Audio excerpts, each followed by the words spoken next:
Oke, kita lanjutkan part 2 ya. Handle injektor tanpa kalibrasi dan coding.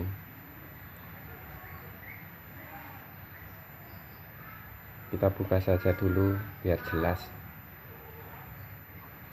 Kita lepaskan ringnya. Tadi itu sebenarnya sudah saya lepas ya, ini sudah saya videokan, tapi hujan, videonya nggak jelas, jadi ini saya ulang. Oke, kita lepas dulu saja pakai kunci Inggris dan kunci shock 15 ya.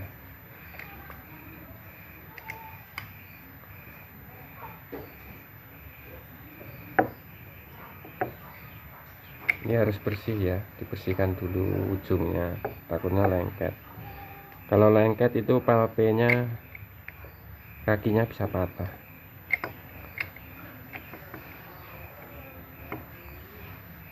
Jadi ring injektor dilepas, sini-sininya ini dibersihkan seperti itu.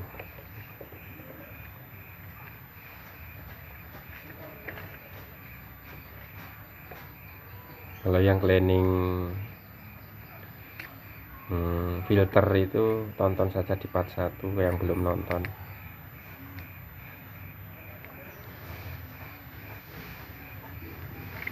Oke, kita keluarkan dulu saja semua.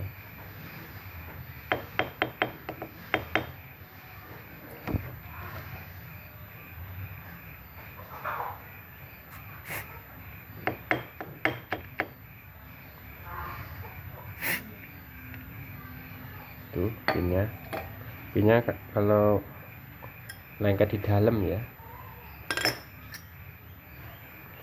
Sekarang solenoid ini sebenarnya nggak perlu dilepas, tapi biar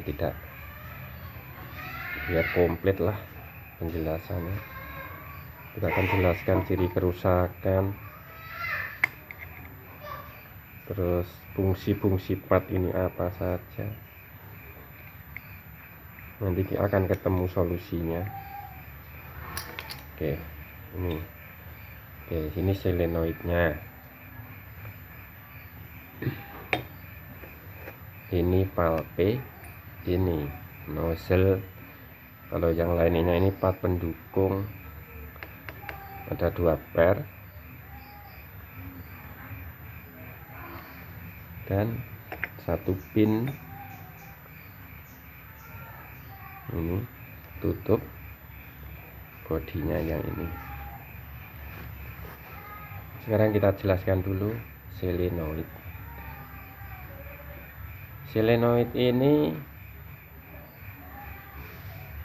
dibuat dari lilitan tembaga murni yang dikasih isolator. Jadi ini kalau dikasih arus listrik dia akan menghasilkan magnet, daya magnet untuk membuka dan menutup injektor, nozzle injektor. Jadi kalau butuh pengabutan, itu akan mengalirkan arus ke ini solenoid, dan ini permanen, tidak bisa disetel. Kerusakan yang terjadi pada solenoid ini ya mati, kalau lemah itu jarang, dan ini bisa tahan sampai di atas 100.000 kilo ya, bahkan sampai 200-300.000 kilo pun kita pakai. Ini belum pernah ganti, sangat-sangat awet ini solenoid ini. Bahkan part-partnya punya saya itu masih ori bawaan mobil semua ya, 100.000 kilo, belum pernah ganti injektor. Berarti ini awet, tidak mudah rusak. Sekarang valve, kerusakan solenoid itu hanya mati atau putus dan tidak bisa disetel. Kalau yang valve, kerusakan yang terjadi pada valve ini adalah jarum valve dan rumahnya ini aus. Jadi jarumnya ini, yang dalamnya itu kan rumahnya, aus. Ciri kerusakan valve adalah return solar baliknya ngucur, jadi solar baliknya ngucur. Ini fungsinya itu menahan tekanan minyak. Kalau dia aus, dia menahan tapi banyak yang lolos. Dampak yang ditimbulkan dari valve ini aus itu cuma kurang ngabut, injektor kurang ngabut. Dampak lain tidak ada, kerusakan lain tidak ada. Ya aus ini. Kalau ini kaki patah bukan karena karena kelalaian atau kecerobohan dalam melepaskan saja. Jadi ini menahan tekanan minyak. Kalau dia aus itu kurang ngabut. Ini tidak bisa disetel-setel dan ini permanen. Ciri-ciri ini rusak, return solar balik ngucur, seperti itu. Paham? Paham. Oke, sekarang ke nomor 3, yaitu nozzle.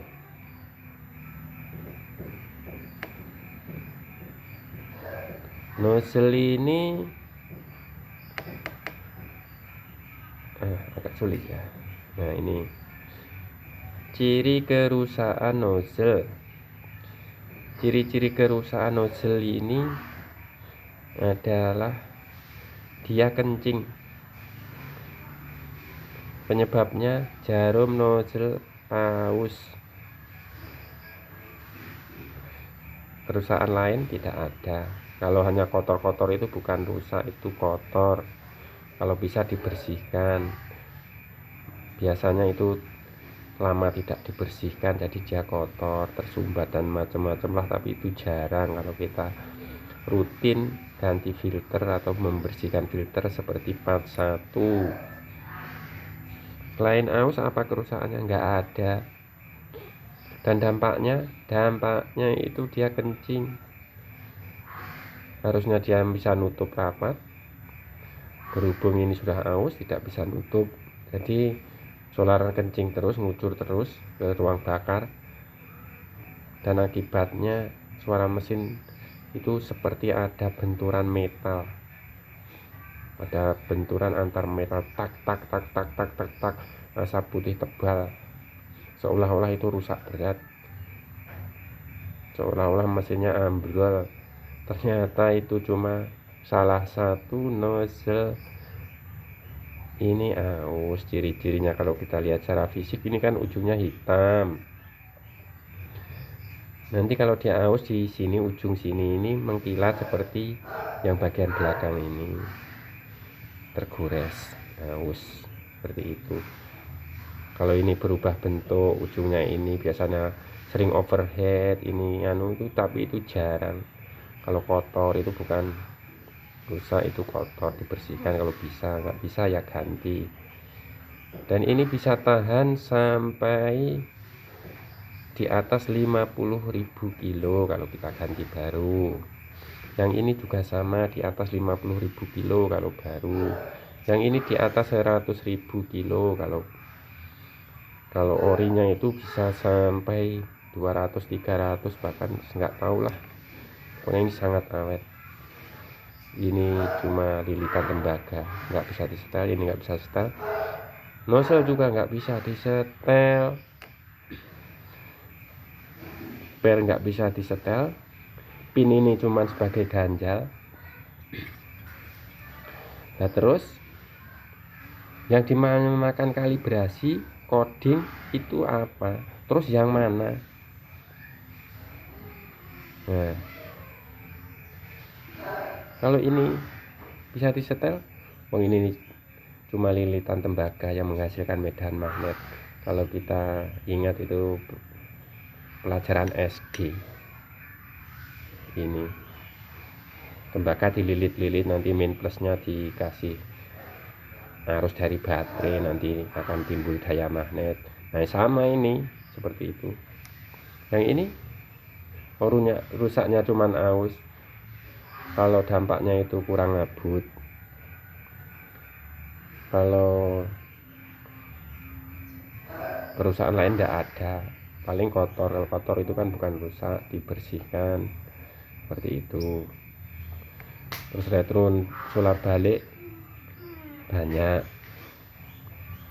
alias tidak berjeda, alias ngucur.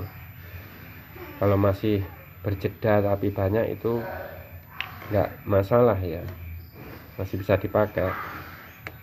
Kalau mau ganti juga nggak apa-apa. Kalau yang ini ya cuma aus. Kalau dia aus kencing, kalau kencing suara mesin seperti benturan metal, asap tebal. Kalau kencingnya ringan paling mesin ngeletak kasar seperti itu. Ciri-cirinya ya seperti yang sebutkan tadi. Oke, kan kalau sudah begini, berita-berita di medsos katanya harus kalibrasi, nanti di tes tekanan injektornya, nanti disetel biar normal kembali. Itu yang mana gitu loh. Berarti yang dimaksud kalibrasi itu apa? Kalau menurut saya kalibrasi itu hanya tes pengabutan untuk mengetahui kerusakan. Soalnya ini kalau dibilang kalibrasi itu nyata-nyata nggak bisa disetel semua permanen, dan kerusakannya cuman aus mati. Betul. Kalau kalibrasi itu hanya tes pengabutan, kenapa tidak dilakukan di mobil kita sendiri? Kenapa harus wira-wiri pulang pergi ke bengkel, pulang pergi ke tukang kalibrasi hanya untuk tes pengabutan? Ada yang sampai dikirim ke luar pulau, gak karu-karuan, habisin duit puluhan juta, ini ganti, nah tinggal ini, ngapain repot-repot kalau ini ganti, jauh-jauh lama-lama nunggu. Copot sendiri 5 menit, pasang dua-dua ini seperti baru lagi. Sudah urusan beres, clear injektor, gak usah cari-cari penyakitnya.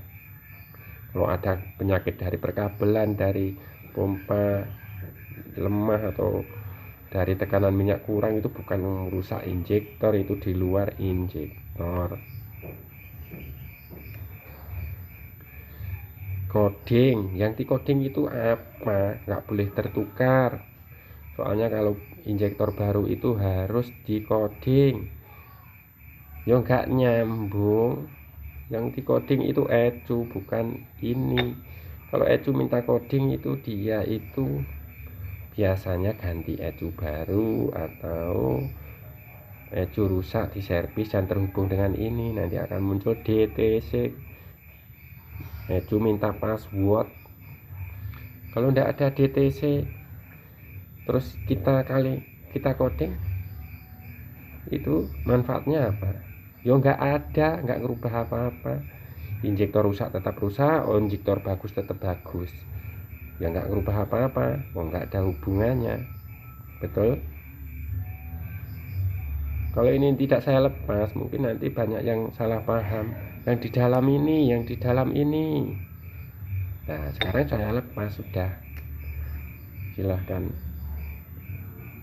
dilihat sendiri, dipikir sendirilah. Banyak yang habis puluhan juta, itu yang mana? Biosolar bikin jebol, itu jebolnya mana yang jebol? Oh ini tahan hingga puluhan ribu kilo, ini puluhan ribu, ini ratusan ribu, dan semua nggak ada yang disetel. Kalau yang mengukur tekanan minyak itu injektor nozzle mobil lama, yang dia orangnya punya nozzle, aslinya juga injektor mobil-mobil diesel yang lawas. Itu kalau kalibrasi saya itu berikut pasang, berikut untuk tab itu sama L300 itu satu set cuma 80.000. Dia bongkar, dia pasang, dia kalibrasi 80.000 untuk mobil lama L300 dan top untuk nozzle injektornya. Yang ini kok satu paket ini 2 juta, ada yang bilang karo 100 juta, yang kalau ganti ininya saja lah, nanti sambil dikalibrasi, terus nanti kita lihat di situ, kita tes di sana dapat berapa, tekanan berapa, nilainya injektor itu berapa, bagus apa enggak. Ya kok kita ini seperti orang bodoh yang dibodoh-bodohin. Kalau mau tahu ini injektor ini di angka berapa, bagus enggak, itu di 0 apa plus apa minus, itu kan tinggal colok OBD sebentar. Nanti yang OBD yang support untuk melihat injektor, kok repot-repot wirawiri sana sini sana sini. Oh ini lepas ini, kalau ini tidak ada kendala kan, cuman cleaning saja, mungkin 10.000 kilo lah atau kurang sedikit, lebih sedikit. Kalau rajin ya 5.000 kita cleaning, cukup di cleaning. Kalau ada keausan kan tahu, kalau yang ngencing berarti ganti ini, kalau solar balik banyak ganti ini. Kalau pengen jelas ya tinggal angkat tes pengabutan, kan banyak itu di YouTube, gak kan saya ulang, soalnya tes pengabutan itu kan sudah banyak seperti itu. Janganlah itu kita itu dibodoh-bodohin. Saya itu sampai gimana ya, melihat keluh kesah di YouTube, handle Captiva semudah itu saja kok habiskan banyak uang, gak karu-karuan. Pada mobil gampang dirawat seperti ini. Saya itu bersihin filter itu, banyak yang komen katanya, wah filter kok dibersihin, itu kan harus ganti tiap 10.000 kilo kita ganti filteran. Bawang di situ saya sudah kasih tahu, kalau 1.000 kilo saja filternya itu sudah sangat kotor. Terus kita buka rumah filter, nanti kita buang air yang di rumah filter, terus sekalian filter dibersihkan tiap 1.000 kilo. Nah kalau ini 10.000 kilo katanya standarnya seperti itu, ganti baru. Nah, bayangkan 10 kali lipat. Jadi lihat saja kalau enggak part satunya. Kalau bersihin injektor ini dikasih bersih nozzle, ini dikasih seal tip. Jangan jerat enggak karuan ngabisin abu cleaner. Ini kan ditempel segini, lubang yang tengah ini kan disumbat begini. Nah kalau sambil dilihat apa dia ngabut apa kurang, kalau ngabut sempurna berarti ya masih bagus. Kalau ini sudah kelihatan mengkilat aus ya mending diganti, nanti daripada kencing di jalan suaranya menakutkan, seolah-olah rusak berat, ya ganti saja. Oh ini sekali ganti baru sudah 50.000 kilo ke atas, nggak bakal rusak kok, rata-rata, tapi jangan jadikan patokan. Oke, tadi kan sudah saya cleaning sebenarnya, tapi hujan ya kita ulang kayak gini aja. Nah kalau ini aus, kalau kerusakan secara fisik nih, tengok kalau dia bagus dia masih sepan. Nah tengok kayak wong Malaysia torek masih sepan, oleh kayak Upin Ipin ya. Aduh, kalau dia aus ini dibalik ini sudah jatuh. Nah gini jatuh, dia kan enggak jatuh. Nah masih sepan. Ya rusaknya cuma ini, jangan kok samping-sampingnya ini lecet terus, wah samping-sampingnya sudah hitam ini diganti lah, wong koclok seperti itu. Lah hubungannya apa samping-sampingnya? Ya ini yang dilihat, yang tengah ini bersihnya ya cukup segitu aja, dah clear. nggak usah jerat seperti mainan anak-anak. Yang penting kalau bisa 5.000 dibersihkan walaupun tidak ada masalah. Kalau nggak sempet ya 6.000, nggak sempet 7.000, nggak sempet 8.000, tapi kalau bisa jangan lebih dari 10.000 dibersihkan ini injektor. Kalau masih nggak sempet ya nggak masalah.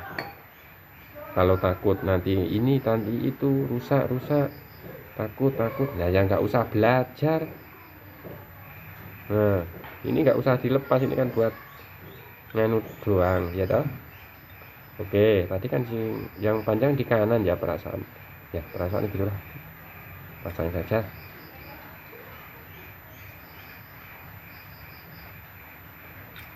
Pas mau urung nih.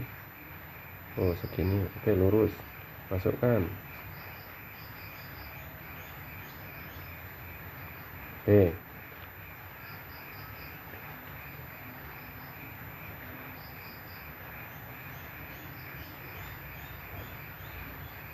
kita masukkan, kita tekan-tekan dulu. Ini nggak perlu dilepas, ini nanti kalau tidak saya lepas, tidak dijelaskan sekalian, malah jadi box misteri. Itu yang di dalam ada kacau, di dalam itu yang disetel ya, poclok lah. Oke, cara pasang itu dilihat, ini cara pasang ya. Kalau ini cuma cleaning, ini masih di dalam lengket, nggak usah dikeluarin, nggak apa-apa. Ganjalnya ini pin, kita masukkan pin dulu, anggap pin, sebenarnya itu ganjal untuk mengganjal per. Masukkan per. Nah lihat, pernya kan masih ini nongol, kelihatan nongol. Kalau nongol ini berarti pinnya masih di dalam. Oke, setelah itu palpe yang balik, yang jarumnya ini di bawah, dipaskan di pen, lubangnya dipaskan di lubang.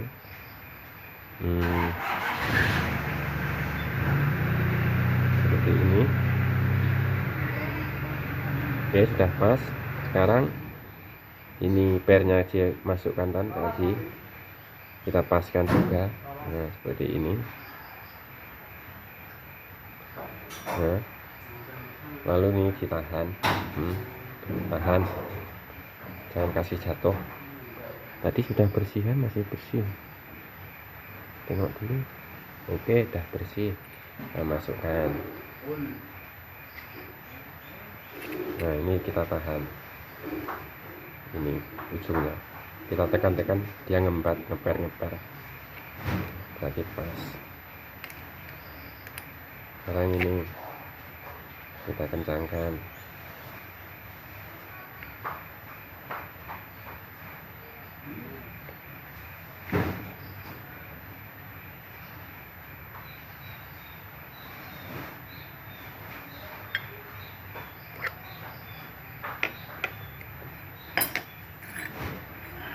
Kalau mengencangkan ini jangan kuat-kuat ya, saya lihat itu sampai dicatok, terus dikencangkan pakai kunci yang panjang, ditarik sampai aduh ngeri. Saya lihat ini itu di bengkel, pelan-pelan saja. Aduh sarungku maghrib lur ini, terus tenang baik, pelan-pelan saja. Oke,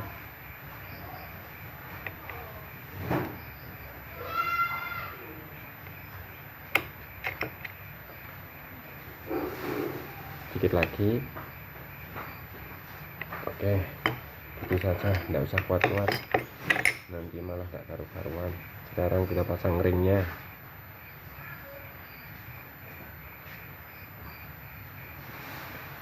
Oke,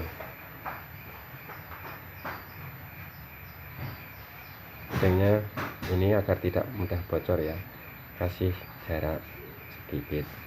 Saya kasih solatif ringnya, bukan bodinya. ini yang dipempesi ringnya seperti ini, fungsinya agar tidak bocor. Soalnya ini sudah saya pakai dari bawaan mobil dulu, ringnya sudah bopeng-bopeng. Nah seperti ini saja ringnya, kita kasih selotip. Kalau masih bagus ya dikit aja, kalau sudah parah ya agak banyakan, nggak masalah.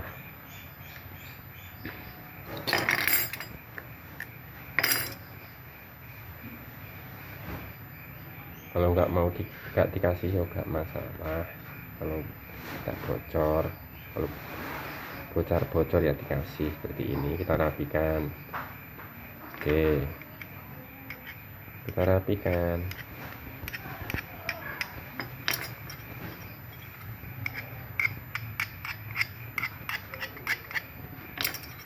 Nah, siap dipasang.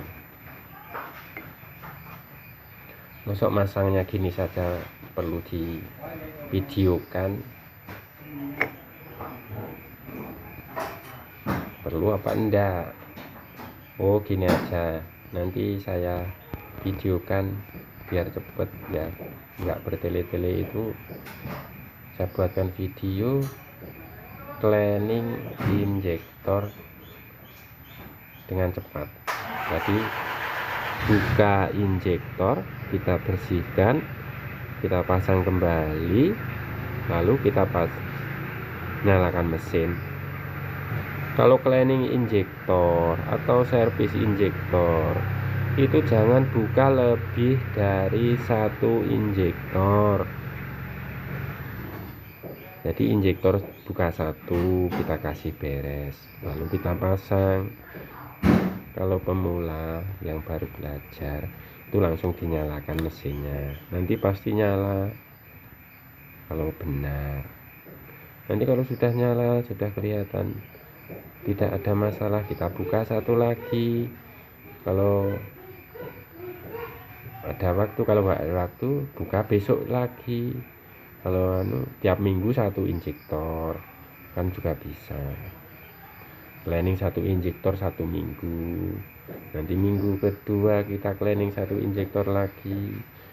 Kalau saya cleaning ini hanya butuh waktu sekitar 5 menit dari bongkar sampai pasang.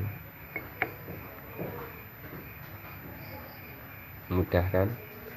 Jadi intinya kalau pakai biosolar itu kita bersihkan filter itu setiap 1000 sampai 2000 kilo. Kita cleaning injektor itu tiap 5000 sampai 10000 kilo kalau bisa. Kalau repot ya terserah, 15.000 ya gak masalah. Yang penting filter solar selalu bersih. Ini kalau kita selalu bersihin filter solar ini 30.000 kilo belum apa-apa, ini belum ada kotoran sebenarnya. Tapi kan kita mau cari aman, ini kan juga pekerjaan mudah gitu loh. Bagaimana kalau injektor ini tidak bekerja? Maksudnya tidak menyemburkan minyak. Itu biasanya RPM naik sendiri ya.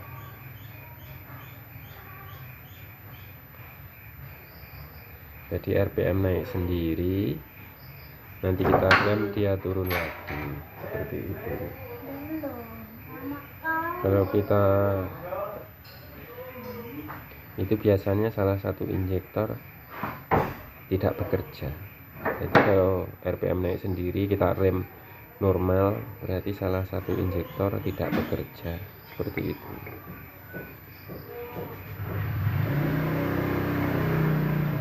Biasanya kalau injektor tidak bekerja, mampet itu atau kabelnya bisa jadi, soketnya ini bisa jadi.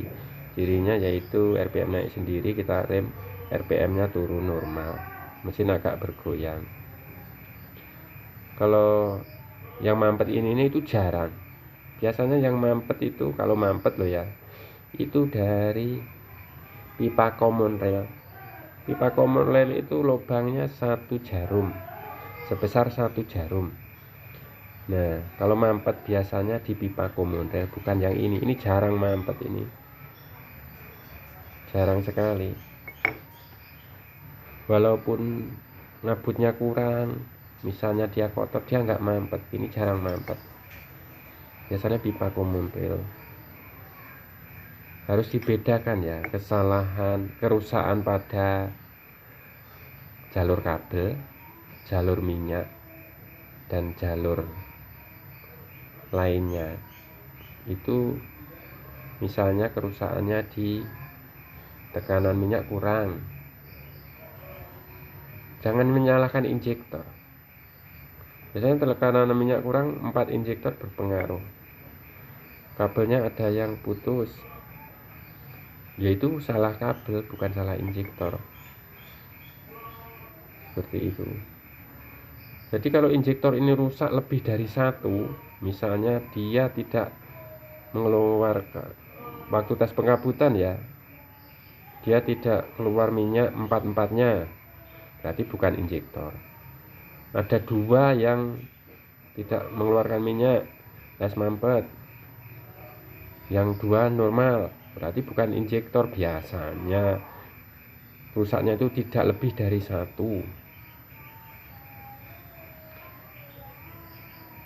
Seperti itu. Kalau lihat yang sampai habis puluhan juta itu ya bukan karena biosolar ya, karena bodoh. Bodoh dibodohin. Nah, mungkin seperti itu. Daripada bertele-tele gitu aja, nanti kita buatkan part 3. Sekarang part 3 itu kan pasti biosolar takut gentong gitu kan.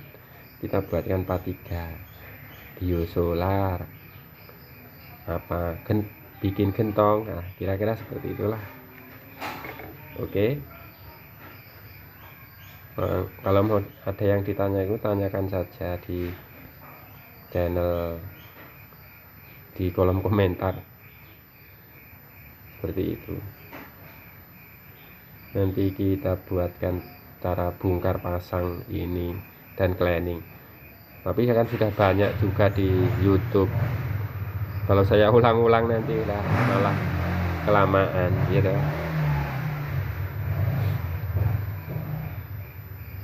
Gitu saja. Terima kasih. Tunggu saja part 3-nya. Oke.